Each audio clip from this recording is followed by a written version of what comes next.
अपनों का दिया हुआ दर्द सबसे गहरा होता है, क्योंकि वहां हमारी उम्मीदें सबसे ज्यादा होती। जब पराये चोट पहुंचाते हैं तो मन को समझाना आसान होता है कि वे तो पराये थे, उनका स्वभाव ही ऐसा था। लेकिन जब दर्द की लकीरें उन हाथों से खींचती हैं जिन्हें हमने हमेशा थामे रखने का वादा किया था, तो आत्मा भीतर तक हिल जाती है। ये एक ऐसा मानसिक और भावनात्मक मोड़ है जहां इंसान खुद को पूरी तरह से अकेला, टूटा हुआ और दिशाहीन महसूस करता है। ऐसे समय में सबसे बड़ा सवाल यही उठता है कि अब आगे किस रास्ते पर चला जाए। क्या प्रतिशोध का रास्ता चुना जाए? क्या हमेशा के लिए खुद को एक अंधेरे कमरे में बंद कर लिया जाए? या फिर कोई ऐसा मार्ग खोजा जाए जो इस बिखराव को एक नई शक्ति में बदल दे? जब अपने ही सताने लगे तो सबसे पहला और सबसे महत्वपूर्ण रास्ता जो हमें अपनाना चाहिए वो है आत्म साक्षात्कार और मौन का रास्ता। अक्सर जब हमें अपनों से धोखा या तकलीफ मिलती है तो हमारी पहली प्रतिक्रिया होती है चिल्लाना, खुद को सही साबित करना या उनसे बहस करना। हम ये भूल जाते हैं कि जो व्यक्ति हमें सताने पर उतारू हैं वो हमारे तर्कों को समझने की स्थिति में नहीं है। ऐसे में अपनी ऊर्जा को बाहर नष्ट करने के बजाय उसे भीतर की ओर मोड़ना चाहिए। मौन धारण करने का मतलब यह नहीं है कि आप कमजोर हैं या आपने हार मान ली। मौन का अर्थ है कि अब आपने अपनी कीमती ऊर्जा को उन लोगों पर बर्बाद करना बंद कर दिया है जो इसके लायक नहीं है। यह मौन आपको गहराई से सोचने का अवसर देता है कि इस स्थिति में आपका आत्मसम्मान कैसे सुरक्षित रह सकता है। इस परिस्थिति में दूसरा सबसे बड़ा मार्ग है अपेक्षाओं की पूर्ण आहुति का रास्ता। हमारे दुखों का एक बहुत बड़ा हिस्सा इस बात से आता है कि हम अपनों से एक खास तरह के व्यवहार की उम्मीद लगाए बैठे होते। हम सोचते हैं क्योंकि हमने उनके लिए इतना किया इसलिए वे भी हमारे साथ न्याय करेंगे।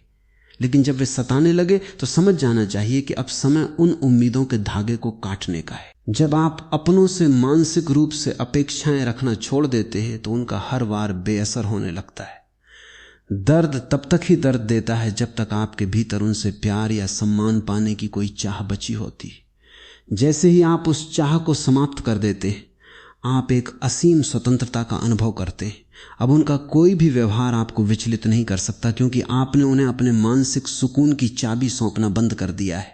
इसके बाद जो रास्ता आता है वो है तटस्थता और दूरी का रास्ता। कई बार लोग अपनों के मोह में इस कदर बंधे होते हैं कि वे बार बार उसी जहरीले माहौल में वापस जाते रहते हैं, ये सोचकर कि शायद इस बार चीजें बदल जाएंगी। लेकिन कड़वी सच्चाई यह है कि जो व्यक्ति आपको सताने में आनंद ले रहा है या आपकी परवाह नहीं कर रहा है वो इतनी जल्दी बदलने वाला नहीं है। ऐसे में आपको एक भावनात्मक और यदि संभव हो तो शारीरिक दूरी बना लेनी चाहिए। इसे तटस्थ होना कहते हैं। आपको ना तो उनसे नफरत करनी है और ना ही उनसे कोई वास्ता रखना है। उन्हें उनके हाल पर छोड़ दीजिए और खुद को उनके प्रभाव क्षेत्र से बाहर निकाल लीजिए। दूरी बनाने से आपके दिमाग को वो शांति मिलती है जो भविष्य की योजनाएं बनाने के लिए बेहद जरूरी है।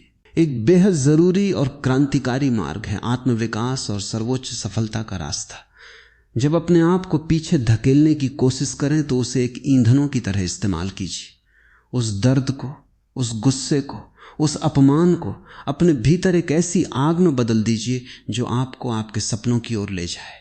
जब दुनिया आपको गिराना चाहती है, विशेषकर वो दुनिया जिसे आपने अपना माना था, तब आपका खड़ा होना और सफल होना ही उनके लिए सबसे बड़ा जवाब होता है। आपको किसी से बदला लेने के लिए योजनाएं बनाने की जरूरत नहीं है, बल्कि आपको खुद को इतना काबिल बनाना है कि एक दिन आपकी उपस्थिति या आपकी अनुपस्थिति ही उनके लिए सबसे बड़ा सबक बन जाए। अपनी पढ़ाई, अपने करियर, अपनी कला या अपने व्यापार में खुद को इस कदर झोंक दीजिए कि आपके पास फालतू की बातों और दुखों के लिए समय ही न बचे।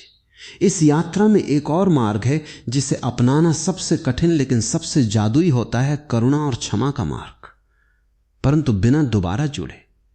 यहां क्षमा का अर्थ यह बिल्कुल नहीं है कि आप उनके पास वापस चले जाएं या उन्हें फिर से खुद को चोट पहुंचाने की अनुमति दें। क्षमा का सीधा सा अर्थ है कि आपने उस कड़वाहट के बोझ को अपने दिल से उतार दिया है। जब आप किसी से नफरत करते हैं तो आप 24 घंटे मानसिक रूप से उसी व्यक्ति से जुड़े रहते हैं। वो व्यक्ति सो रहा होता है लेकिन उसकी नफरत आपको जगाए रखती है। इसीलिए अपने खुद के मानसिक स्वास्थ्य के लिए उन्हें मन ही मन क्षमा कर दीजिए, ये सोचकर कि उनका मानसिक स्तर और समझ इतनी ही थी। उन्हें क्षमा करके अपने रास्ते पर आगे बढ़ जाना ही सच्ची परिपक्वता है। जब अपने सताते हैं तो इंसान का खुद पर से विश्वास उठने लगता है। उसे लगने लगता है कि शायद उसी में कोई कमी है। इसलिए इस समय आत्म प्रेम और खुद को स्वीकार करने का रास्ता अपनाना अनिवार्य हो जाता है। दुनिया में कोई भी आपका साथ दे या ना दे, आपको खुद का साथ कभी नहीं छोड़ना है। खुद को आईने में देखिए और कहिए कि मैं इस दर्द से कहीं ज्यादा मजबूत हूं। अपनी खूबियों को पहचानिए, अपने छोटे छोटे प्रयासों की सराहना कीजिए, उन चीजों को करना शुरू कीजिए जो आपको खुशी देती हैं, चाहे वो कोई हॉबी हो, घूमना हो या नई चीजें सीखना हो। जब आप खुद से प्यार करने लगते हैं तो बाहरी दुनिया का कोई भी तिरस्कार आपकी आंतरिक शांति को भंग नहीं कर सकता। अक्सर इस स्थिति में लोग ये गलती करते हैं कि वे पूरी दुनिया को ही बुरा समझने लगते हैं। वे सोचते हैं कि जब अपने ही ऐसे निकलें तो पराये कैसे अच्छे हो सकते हैं। ये सोच आपको एक गहरे अकेलेपन और डिप्रेशन की ओर ले जा सकती है। इससे बचने के लिए आपको सकारात्मक सामाजिकता का रास्ता चुनना चाहिए। दुनिया केवल उन्हीं चंद लोगों तक सीमित नहीं है जिन्होंने आपको सताया है। इस दुनिया में बहुत से अच्छे सहृदय और मददगार लोग भी हैं।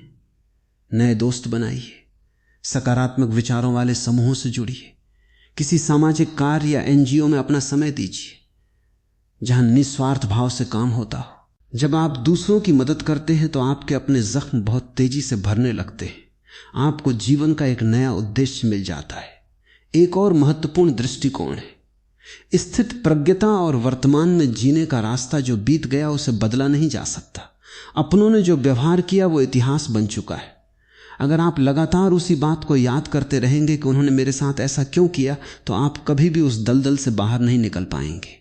क्योंकि जाल से बाहर निकलिए और अब क्या करना है पर ध्यान केंद्रित कीजिए। वर्तमान क्षण ही वो एकमात्र जगह है जहां आपके पास शक्ति है। आज आप जो कदम उठाएंगे वही आपका कल तय करेगा।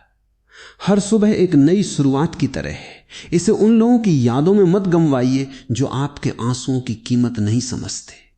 इस कठिन समय में मानसिक रूप से मजबूत रहने के लिए आध्यात्मिकता और मानसिक दृढ़ता का रास्ता एक मजबूत स्तंभ की तरह काम करता है। ध्यान, मेडिटेशन, योग या किसी भी रूप में ब्रह्मांड की उस सर्वोच्च शक्ति से जुड़ना आपको भीतर से एक असीम ऊर्जा देता है। जब आप ये समझने लगते हैं कि ये जीवन एक रंगमंच है और यहाँ हर व्यक्ति अपना अपना किरदार निभाने आया है, तो चीजें आसान होने लगती। हो सकता है कि जिन अपनों ने आपको सताया वो आपके जीवन के इस अध्याय में आपको एक बहुत बड़ा सबक देने के लिए ही आए हो। इस नजरिए से देखने पर वो दर्द न रहकर एक दीक्षा बन जाता है जो आपको और अधिक परिपक्व, समझदार और शक्तिशाली बनाता है। हमें यह भी समझना होगा कि कई बार अपनों का सताना एक संकेत होता है कि अब हमें अपने कंफर्ट जोन से बाहर निकलना है। जब तक सब कुछ अच्छा चल रहा होता है हम एक ही जगह थमे रहते हैं, लेकिन जब वहां आग लगती है तभी हम नए ठिकानों की खोज में निकलते हैं। इस संकट को एक अवसर की तरह देखिए। ये आपके लिए एक नया जीवन गढ़ने, नई ऊंचाइयों को छूने और अपनी वास्तविक क्षमता को पहचानने का समय है। इतिहास गवाह है कि जितने भी महान लोग हुए हैं उनके जीवन में एक समय ऐसा जरूर आया जब उनके सबसे करीबी लोगों ने ही उनका साथ छोड़ दिया या उन्हें प्रताड़ित किया, लेकिन उन्होंने उस प्रताड़ना को अपनी कमजोरी नहीं बल्कि अपनी सबसे बड़ी ताकत बनाया। जब अपने सताते हैं तो मन में प्रतिशोध की भावना आना बहुत स्वाभाविक है। हमें लगता है कि हम भी उन्हें वैसा ही दर्द दें जैसा उन्होंने हमें दिया है, लेकिन प्रतिशोध का रास्ता एक ऐसा दलदल है जिसमें आप सामने वाले को डुबोने के चक्कर में खुद भी डूब जाते हैं। बदला लेने की चाहत में आप अपनी सकारात्मकता, अपनी मासूमियत और अपना समय सब कुछ गंवा बैठते हैं।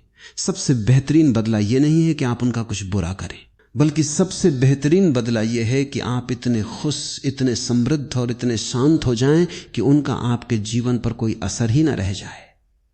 आपकी मुस्कान ही उनका सबसे बड़ा पराजय होगी। इस रास्ते पर चलते हुए आपको धैर्य को अपना सबसे बड़ा मित्र बनाना होगा। जख्म जितने गहरे होते हैं उन्हें भरने में उतना ही समय लगता है। रातों रात कोई चमत्कार नहीं होगा। ऐसे दिन भी आएंगे जब आप बहुत मजबूत महसूस करेंगे और ऐसे दिन भी आएंगे जब पुरानी यादें आपको फिर से रुला देंगी। दोनों ही स्थितियों में खुद पर दया रखिए। रोना आए तो रो लीजिए, लेकिन उसके बाद फिर से उठ खड़े होइए। ये यात्रा आपकी खुद की खोज की यात्रा है और इसमें हर कदम आपको अपनी असली ताकत के करीब ले जा रहा है।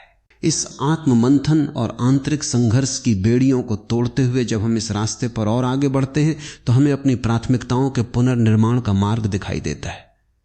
अब तक आपके जीवन का केंद्र बिंदु वे लोग थे जिन्होंने आपके साथ छल किया। आपकी सुबह उनकी सोच से शुरू होती थी और रात उनके दिए दर्दों को याद करते हुए बीतती थी। लेकिन अब समय आ गया है कि आप अपने जीवन के केंद्र में खुद को वापस लाएं। अपनी प्राथमिकताओं की एक नई सूची बनाइए। इस सूची में सबसे ऊपर आपका मानसिक स्वास्थ्य, आपका कैरियर, आपकी खुशियां और वे मुट्ठी भर लोग होने चाहिए जो सचमुच आपसे प्यार करते हैं। जब आप अपनी प्राथमिकताओं को बदल देते हैं तो सताने वाले लोगों की हैसियत आपके जीवन में महज एक बैकग्राउंड नॉइज, पृष्ठभूमि के शोर जैसी रह जाती है जिसे आसानी से अनदेखा किया जा सकता है। इस यात्रा में एक और बहुत बड़ा कदम है सहानुभूति की कतरन से बाहर निकलना। जब हमारे अपने हमें प्रताड़ित करते हैं तो हमारे भीतर एक पीड़ित मानसिकता जन्म लेने लगती है। हमें दूसरों से सहानुभूति बटोरने में एक अजीब सा दिलासा मिलने लगता है। हम हर मिलने वाले से अपने दुखों का रोना रोते हैं, लेकिन याद रखिए सहानुभूति आपको थोड़ी देर की राहत तो दे सकती है, लेकिन वो आपको कभी मजबूत नहीं बनाएगी। बार बार अपनी लाचारी की कहानी दोहराने से आपका अवचेतन मन ये मान लेता है कि आप सचमुच लाचार हैं। इस रास्ते को तुरंत बदलिए। अपनी कहानी को एक बेचारे की कहानी मत बनाइए, बल्कि उसे एक योद्धा की कहानी बनाइए जिसने विपरीत परिस्थितियों में भी घुटने नहीं टेके। लोगों के सामने अपनी कमजोरी नहीं बल्कि अपनी जीवंतता और हौसला प्रदर्शित कीजिए। इसके साथ ही भावनात्मक सीमाओं के कड़े निर्धारण का रास्ता अपनाना अनिवार्य हो जाता है। अक्सर अपने लोग हमें इसलिए ज्यादा सता पाते हैं क्योंकि हमने उन्हें हमारे जीवन में असीमित दखल देने की छूट दी होती है। वे जानते हैं कि वे चाहें जो मर्जी कह रहा है ले, हम अंत में मान ही जाएंगे। अब इस धुलमुल रवैये को बदलने का समय आपको अपने चारों ओर एक ऐसी मजबूत भावनात्मक दीवार खींचनी होगी जिसे लांघने की इजाजत किसी को ना हो। जब वे आपके आत्मसम्मान पर चोट करने की कोशिश करें तो बहुत ही शांत लेकिन सख्त लहजे में उन्हें अपनी सीमा का एहसास कराइए, ना कहना सीखिए, नहीं मैं अब इस तरह का व्यवहार बर्दाश्त नहीं करूंगी। ये वाक्य कहने में जितना छोटा है, आपके व्यक्तित्व को बचाने में उतना ही बड़ा हथियार है। शुरुआत में उन्हें आपका ये रूप अखर सकता है, वे आपको अहंकारी या बदला हुआ कह सकते हैं, लेकिन आपको अपनी सीमाओं पर अडिग रहना होगा। जब आप इस रास्ते पर आगे बढ़ेंगे तो आपको अकेलेपन को एकांत में बदलने की कला सीखनी होगी। जब अपने सताते हैं या छोड़ देते हैं तो जो खालीपन पैदा होता है उसे लोग अकेलापन समझकर डर जाते हैं। वे इस डर से दोबारा उन्हीं गलत लोगों के पास जाने लगते हैं कि वे अकेले कैसे जिएंगे। लेकिन अकेलेपन और एकांत में बहुत बड़ा फर्क है। अकेलापन एक कमी है जहां आप किसी और की कमी महसूस करते हैं, जबकि एकांत एक उत्सव है जहां आप खुद की संगति का आनंद लेते हैं। इस समय को एक वरदान की तरह देखिए। यह समय है खुद को जानने का, अपनी आत्मा की आवाज को सुनने का। किताबें पढ़िए, प्रकृति के साथ समय बिताइए, ध्यान लगाइए। जब आप एकांत से प्यार करना सीख जाते हैं तो आप इतने आत्मनिर्भर हो जाते हैं कि फिर कोई भी आपको अकेला छोड़कर डरा नहीं सकता। एक और बहुत महत्वपूर्ण विचार यह है कि परिस्थितियों को दोष देना बंद करके पूर्ण जिम्मेदारी का रास्ता चुना जाए। यह सोचना बहुत आसान है कि अगर मेरे अपनों ने मेरे साथ ऐसा न किया होता तो आज मैं कहीं और होता। यह सोच आपको अतीत का गुलाम बनाकर रख देती है। जो हुआ वो आपके हाथ में नहीं था, लेकिन आज और आने वाले कल में आप जो करेंगे उसकी पूरी जिम्मेदारी सिर्फ और सिर्फ आपकी है। अपनी असफलताओं या अपने दुखों का ठीकरा दूसरों पर फोड़ना बंद कीजिए। जब आप अपने जीवन की 100% जिम्मेदारी खुद लेते हैं तो आपके भीतर एक गजब की शक्ति का संचार होता है। आप ये समझ जाते हैं कि यदि आपके जीवन को बर्बाद करने की कोशिश दूसरों ने की थी तो इसे एक खूबसूरत महल में बदलने की ताकत भी आपके ही हाथों में है। हमें इस सच्चाई को भी स्वीकार करना होगा कि परिवर्तन ही संसार का नियम है और रिश्ते भी बदलते हैं। जिन लोगों को आज आप अपना कह रहे हैं और उनके बदलने से दुखी हैं, हो सकता है कि समय के साथ उनके स्वार्थ, उनकी सोच और उनकी प्राथमिकताएं बदल गई हों। किसी भी इंसान को हमेशा एक जैसा रहने के लिए मजबूर नहीं किया जा सकता। जैसे पतझड़ में पेड़ के पुराने पत्ते गिर जाते हैं ताकि नए पत्ते आ सके, वैसे ही जीवन के सफर में भी कुछ पुराने रिश्तों का टूट जाना या दूर हो जाना स्वाभाविक है ताकि आपके जीवन में नए और बेहतर लोग आ सके। इस प्राकृतिक बदलाव से लड़िए मत, बल्कि इसके साथ बहना सीखिए। जो जा रहा है या जो दूर हो रहा है उसे पूरे सम्मान के साथ विदा कर दीजिए। यहां पर आंतरिक शांति को अपना परम लक्ष्य बनाने का रास्ता सबसे कारगर सिद्ध होता है। इस दुनिया में सबसे कीमती चीज अगर कुछ है तो वो आपके मन का सुकून। कोई भी धन, कोई भी रिश्ता, कोई भी सफलता आपके मानसिक सुकून से बढ़कर नहीं हो सकती। जब भी कोई स्थिति या कोई व्यक्ति आपके मन की शांति को छीनने का प्रयास करे तो तुरंत सचेत हो जाइए। खुद से पूछिए कि क्या इस व्यक्ति की घटिया हरकतें मेरी आंतरिक शांति से ज्यादा महत्वपूर्ण हैं? जवाब हमेशा नहीं में आएगा। जैसे ही आप अपनी शांति को प्राथमिकता देना शुरू करते, आप दूसरों की बातों को दिल से लगाना चाहें, आप दूसरों की बातों को दिल से लगाना छोड़ देते, उनका व्यवहार एक बहती हुई हवा की तरह आता है और छू कर निकल जाता है। आपके भीतर के समुद्र में कोई हलचल नहीं पैदा कर पाता है। इस संघर्ष के दौरान कृतज्ञता, ग्रेटिट्यूड का मार्ग अपनाना आपके जख्मों पर मरहम का काम करेगा। हमारा दिमाग अक्सर उसी चीज पर जाकर अटक जाता है जो हमारे पास नहीं है या जो गलत हो रही है। अगर 10 लोग अच्छे हैं और 2 अपनों ने हमें सताया है तो हमारा पूरा ध्यान उन 2 लोगों पर ही रहेगा। इस चक्रव्यूह को तोड़िए। रोज रात को सोने से पहले उन चीजों की सूची बनाइए जो आपके जीवन में अच्छी है, जिसे आसानी से अनदेखा किया जा सकता है। इस यात्रा में एक और बहुत बड़ा कदम है, सहानुभूति की कतरन से बाहर निकलना। जब हमारे अपने हमें प्रताड़ित करते हैं तो हमारे भीतर एक पीड़ित मानसिकता जन्म लेने लगती है। हमें दूसरों से सहानुभूति बटोरने में एक अजीब सा दिलासा मिलने लगता है। हम हर मिलने वाले से अपने दुखों का रोना रोते हैं, लेकिन याद रखिए, सहानुभूति आपको थोड़ी देर की राहत तो दे सकती है, लेकिन वो आपको कभी मजबूत नहीं बनाएगी। बार बार अपनी लाचारी की कहानी दोहराने से आपका अवचेतन मन ये मान लेता है कि आप सचमुच लाचार हैं। इस रास्ते को तुरंत बदलिए। अपनी कहानी को एक बेचारे की कहानी मत बनाइए, बल्कि उसे एक योद्धा की कहानी बनाइए जिसने विपरीत परिस्थितियों में भी घुटने नहीं टेके। लोगों के सामने अपनी कमजोरी नहीं बल्कि अपनी जीवंतता और हौसला प्रदर्शित कीजिए। इसके साथ ही भावनात्मक सीमाओं के कड़े निर्धारण का रास्ता अपनाना अनिवार्य हो जाता है। अक्सर अपने लोग हमें इसलिए ज्यादा सता पाते हैं क्योंकि हमने उन्हें हमारे जीवन में असीमित दखल देने की छूट दी होती है। वे जानते हैं कि वे चाहें जो मर्जी कह रहा है ले, हम अंत में मान ही जाएंगे। अब इस धुलमुल रवैये को बदलने का समय आपको अपने चारों ओर एक ऐसी मजबूत भावनात्मक दीवार खींचनी होगी जिसे लांघने की इजाजत किसी को ना हो। जब वे आपके आत्मसम्मान पर चोट करने की कोशिश करें तो बहुत ही शांत लेकिन सख्त लहजे में उन्हें अपनी सीमा का एहसास कराइए, न कहना सीखिए, नहीं मैं अब इस तरह का व्यवहार बर्दाश्त नहीं करूंगी। ये वाक्य कहने में जितना छोटा है, आपके व्यक्तित्व को बचाने में उतना ही बड़ा हथियार है। शुरुआत में उन्हें आपका ये रूप अखर सकता है, वे आपको अहंकारी या बदला हुआ कह सकते हैं, लेकिन आपको अपनी सीमाओं पर अडिग रहना होगा। जब आप इस रास्ते पर आगे बढ़ेंगे तो आपको अकेलेपन को एकांत में बदलने की कला सीखनी होगी। जब अपने सताते हैं या छोड़ देते हैं तो जो खालीपन पैदा होता है उसे लोग अकेलापन समझकर डर जाते हैं। वे इस डर से दोबारा उन्हीं गलत लोगों के पास जाने लगते हैं कि वे अकेले कैसे जिएंगे। लेकिन अकेलेपन और एकांत में बहुत बड़ा फर्क है। अकेलापन एक कमी है जहां आप किसी और की कमी महसूस करते हैं, जबकि एकांत एक उत्सव है जहां आप खुद की संगति का आनंद लेते हैं। इस समय को एक वरदान की तरह देखिए। यह समय है खुद को जानने का, अपनी आत्मा की आवाज को सुनने का। किताबें पढ़िए, प्रकृति के साथ समय बिताइए, ध्यान लगाइए। जब आप एकांत से प्यार करना सीख जाते हैं तो आप इतने आत्मनिर्भर हो जाते हैं कि फिर कोई भी आपको अकेला छोड़कर डरा नहीं सकता।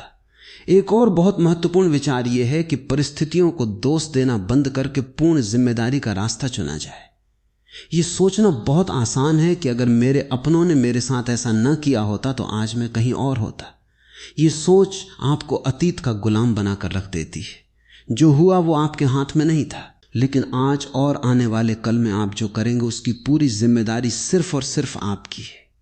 अपनी असफलताओं या अपने दुखों का ठीकरा दूसरों पर फोड़ना बंद कीजिए। जब आप अपने जीवन की 100% जिम्मेदारी खुद लेते हैं तो आपके भीतर एक गजब की शक्ति का संचार होता है।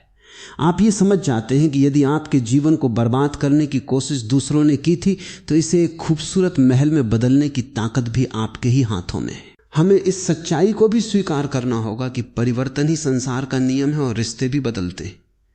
जिन लोगों को आज आप अपना कह रहे हैं और उनके बदलने से दुखी हैं, हो सकता है कि समय के साथ उनके स्वार्थ, उनकी सोच और उनकी प्राथमिकताएं बदल गई हों। किसी भी इंसान को हमेशा एक जैसा रहने के लिए मजबूर नहीं किया जा सकता। जैसे पतझड़ में पेड़ के पुराने पत्ते गिर जाते हैं ताकि नए पत्ते आ सके, वैसे ही जीवन के सफर में भी कुछ पुराने रिश्तों का टूट जाना या दूर हो जाना स्वाभाविक है, ताकि आपके जीवन में नए और बेहतर लोग आ सके। इस प्राकृतिक बदलाव से लड़िए मत, बल्कि इसके साथ बहना सीखिए। जो जा रहा है या जो दूर हो रहा है उसे पूरे सम्मान के साथ विदा कर दीजिए। यहां पर आंतरिक शांति को अपना परम लक्ष्य बनाने का रास्ता सबसे कारगर सिद्ध होता है। इस दुनिया में सबसे कीमती चीज अगर कुछ है तो वो आपके मन का सुकून। कोई भी धन, कोई भी रिश्ता, कोई भी सफलता आपके मानसिक सुकून से बढ़कर नहीं हो सकती। जब भी कोई स्थिति या कोई व्यक्ति आपके मन की शांति को छीनने का प्रयास करे तो तुरंत सचेत हो जाइए। खुद से पूछिए कि क्या इस व्यक्ति की घटिया हरकतें मेरी आंतरिक शांति से ज्यादा महत्वपूर्ण हैं? जवाब हमेशा नहीं में आएगा। जैसे ही आप अपनी शांति को प्राथमिकता देना शुरू करते, आप दूसरों की बातों को दिल से लगाना चाहें, आप दूसरों की बातों को दिल